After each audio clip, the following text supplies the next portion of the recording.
अस्सलाम वालेकुम नाज़रीन, इस वक्त हम आपसे मुखातिब हैं स्वात मंगोरा के नवाही इलाका आहुन किले से। यहाँ पर एक देसी चक्की को हम देखने जा रहे हैं जो हमारे यहाँ गिलगित बल्तिस्तान में मौजूद देसी चक्कियों से इस हवाले से मुख्तलिफ है कि इसको जदीद तर्ज से तामीर किया गया। आइए ये चक्की हम आपको दिखाते हैं।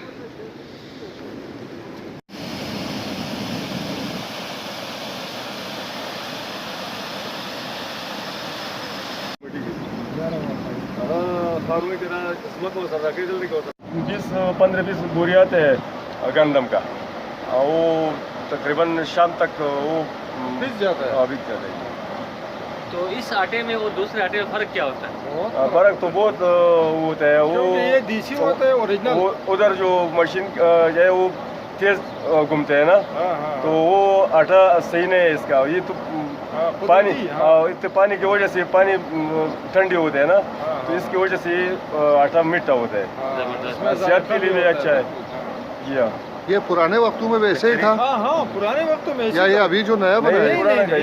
ये पुरानी बहुत पुरानी है। वही यही सिस्टम था। हमारे यहाँ पे ये मिसाल थी ना, तकरीबन 50-60 सालों में उसका। हमारे यहाँ पे ये मिसाल थी कि पहले लोग जो है ना किसी के एक भी चक्की थे तो पूरी जायदाद, जब बहुत बड़ी जायदाद से ये एक चक्की जो है ना पसंद करते थे कि न पूरी जायदाद और न एक चक्की ये बराबर है, क्योंकि इससे पूरा आमदन आता है ना। क्योंकि रोज़ाना आपको गंदम आएगा, मकई आएगा, चावल आएगा, आटा भी साथ साथ आएगा। सही। तो लोग जो है ना पूरी जायदाद से एक चक्की को पसंद ज़्यादा कराते थे। कब से है यहाँ पर इस चक्की का आटा कितना? इस चक्की का तो मेरे ख्याल में 60, 65, 70 साल हो गए, इससे भी शायद ज़्यादा होगा। क्योंकि पहले तो यहाँ पे ये चक्कियाँ बहुत कम थे। लोग पहाड़ों से जो है ना कचरों पे गंदम जो है ना पीसने के लिए लेके आते थे। काफ़ी दूर दूर के जो है ना लोग आते थे।